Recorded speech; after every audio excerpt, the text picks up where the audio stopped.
Hey guys, welcome back to Cali Plants, and today we're here at the greenhouse again, and for this video we're gonna be talking about aloes. Now you can see here that I have a few in my collection and I haven't bought a lot of aloes yet, but I'm planning to buy more in the future.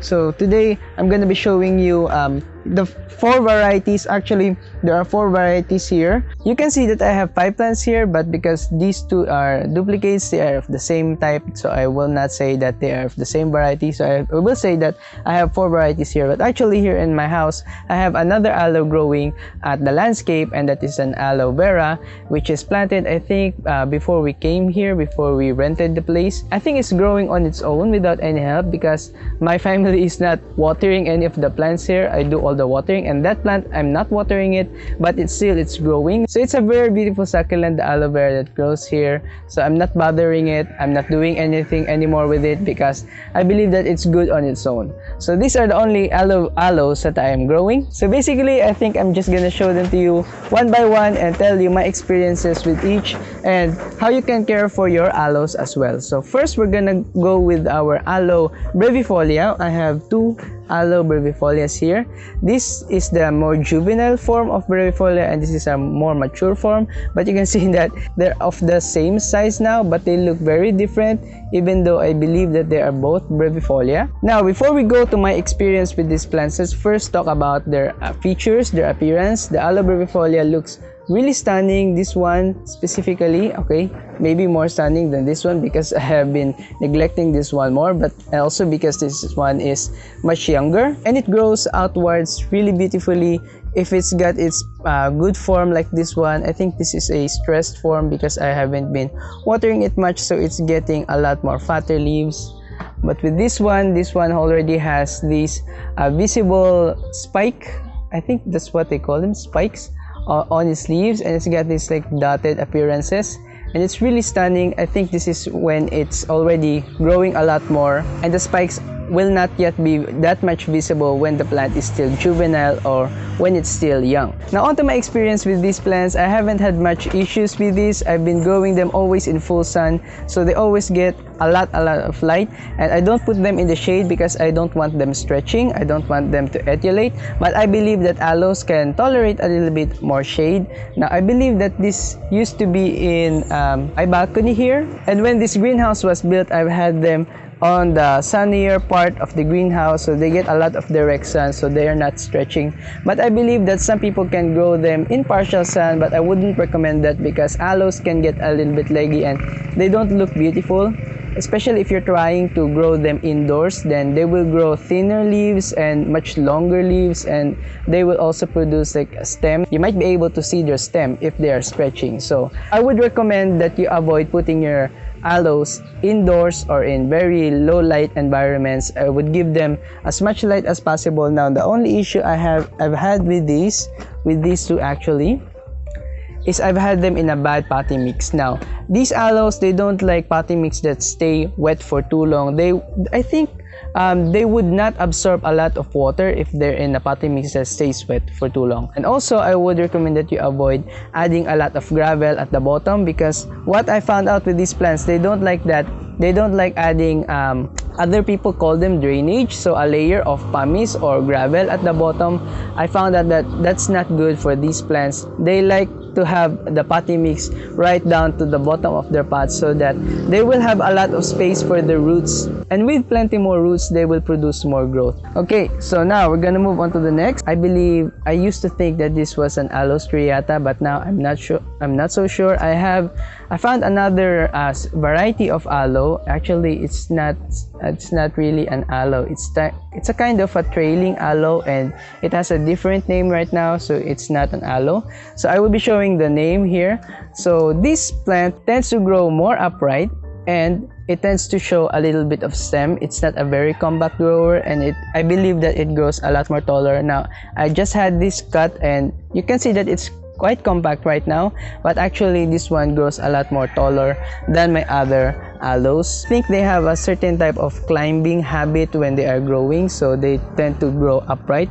Now I've seen other aloes growing like that, the aloe juvena or the tiger tooth aloe. That one is a common aloe. It's very cheap. It has a habit of growing upright and growing taller, so it's not a very compact aloe. So I think this one is pretty similar to that. Also, this one produces a lot of pups readily. You can see that I have a lot of pups here. So this is a very beautiful big sized aloe you can add to your collection. Now I've seen other people growing other varieties of aloes that can grow very big. Aloes can actually come in a lot of different shapes and sizes. They can be small, they can be big. There can be varieties that stay small if you leave them in a small pot, but if you put them in a big pot, then they will grow large. So there are a lot of different varieties of aloes. The next aloe in my collection, the aloe that I am most proud of, I believe right now, is this aloe peglory. And you can see when you compare it with this aloe brevifolia that it's got these much more prominent spikes. It's got this really beautiful, really spiky looking teeth along the edges of its leaves, so it's really stunning. And if you can see, if you can look much closer, that the spines actually has two colors.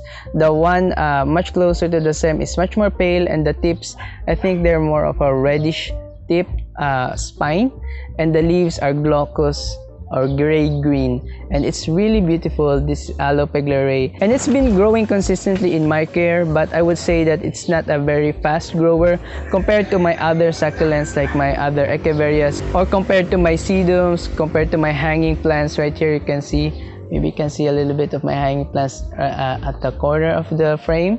So they're growing a lot more faster, but these aloe, they can grow a little bit slower compared to my other succulents. And also, I'm not watering them too much because I believe that aloes, they are more drought tolerant compared to other succulents. I think I'm watering this about every 9 days or every two weeks, because you can see that the pot it's in is very big, so it can tend to hold on to a lot more water compared to my smaller potted aloes like this. So because it holds on to a lot of water, I don't water it very often because this can still get rot. But you can see that if it's stressed, the tips produce this dark coloring. Maybe that is stress, maybe that is because of the drought that I've been giving it.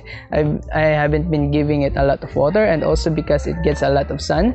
So you can see that the shape it has is kind of closed. It's like a talon of an eagle, so it's really stunning and it's really beautiful. And as I believe, as it grows, it will only get much more bigger and much more like a closed talon shaped aloe. It's really stunning. The other new aloe, the latest addition in my collection, is this aloe arenacea. Now compared to the aloe peglory, this has much more prominent spikes. You can see that the peglory already has big spikes on it, but this one is more prominent. You can see that the plant almost looks like whitish because of the spines it has, and the spine, as it grows into this darker tipped spine, turns white, and then a little bit of orangey, and then a little bit of a dark red to blackish looking spine. So it's got spines that are very colorful, and the leaves on their own are glaucous gray also, like the peglory. And I believe that the aloe arenacea, this plant, it will get even more yellowish as it grows. So I found pictures of this plant, of mature shapes of this plant, and it's a really stunning aloe. It's got this really big yellowish rosettes of really beautiful spiky leaves. So that's what I would say about the appearance of the arenacea. And some people would say that this is quite a difficult aloe to grow, but I haven't found much issues with this. The only problem I think is the drying out of the leaves, but that's only natural.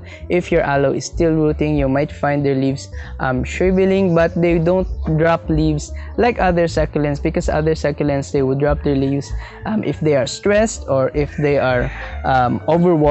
But what I found with these aloes, this one used to be overwatered a lot because the pot it's in is not draining too quickly, so the leaves, they're not dropping off like other succulents if they are overwatered. It holds on to its leaves, even though it would not look very healthy, but still if you overwater it, you will find that it doesn't rot very quickly. Also, what I would say about these aloes is that they can tolerate a lot of sun, because this aloe arenacea, this is a new plant and I already placed it in a very sunny location here at my greenhouse, and you would not see any sign of burning on it.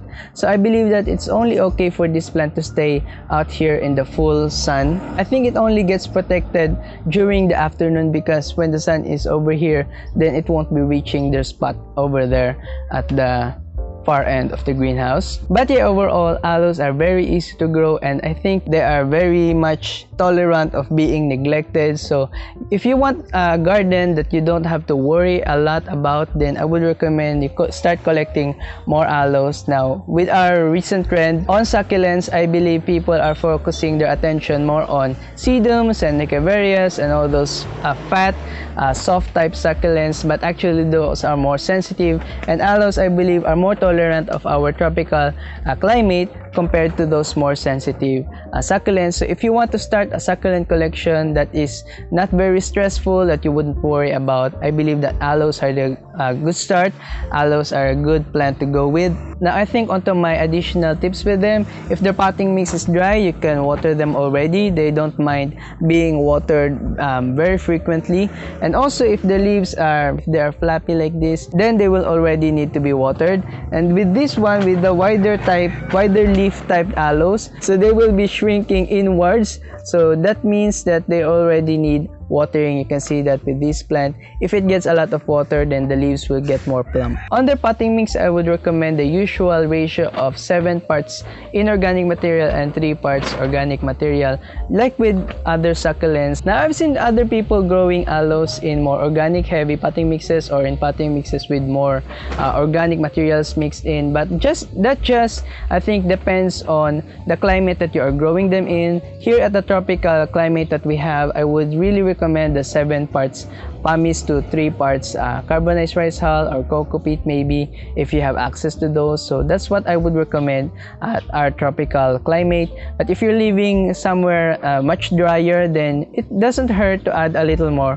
organic material in your potting mixes. With problems, I wouldn't say that you would have a lot of problems with aloes. I haven't seen pests with mine. So that's what I would say that is good about these plants. They're pretty much resilient when it comes to mealybugs, to aphids, to scale. I haven't seen a lot of those issues with my aloes, even though I'm not giving them any much insecticides. So I don't give insecticides to my plants, which doesn't have issues. And these plants, they don't have really much issues with insects. I don't see them getting mealybugs or scale anytime right now. Yeah, I believe. So they're very resilient when it comes to insect pests. So I think the part when they will get a lot more pests is when they're producing a bloom stalk. So if you see your aloes producing flowers, then those might attract insects. So if you don't want insects on your aloes, you can just cut off their bloom stalks. Now, you might be wondering where you can get your hands on some exotic and rare varieties of aloes, because I believe there are a lot of aloes at the market, but usually the aloes you will find commonly propagated here at the local highlands at Benguet, you will find that most of the aloes being sold are very common. So if you're looking for exotic and rare varieties of aloes, I have some posted on my Facebook page. You can check that out on Cali Plants on Facebook. I have a lot of exotic varieties of aloes for sale right now. Actually, it's not with me, it's with the supplier, but if you buy it, then it will go straight to you. They're a little bit more pricier compared to your usual succulents here in the Philippines, because these aloes, they are really very hard to propagate. I believe they don't propagate via leaf, so some of them are grown from seed or from clumps, which is why you will find that some of those aloes being sold are much more expensive. But if you manage to get one of those aloes, then you will have a very nice addition to your collection, because these aloes, since they are not very easily propagated, you will find less of them at the market, and they are usually harder to find compared with your other succulents that can propagate via leaf. So I think that if you are an avid fan of aloe and you're an avid collector of these plants, then I believe that you will find a very good aloe to add to your collection right there at my plant sale on my Facebook page. So please check that out, guys. And also, if you buy from that plant sale, you will be supporting our channel.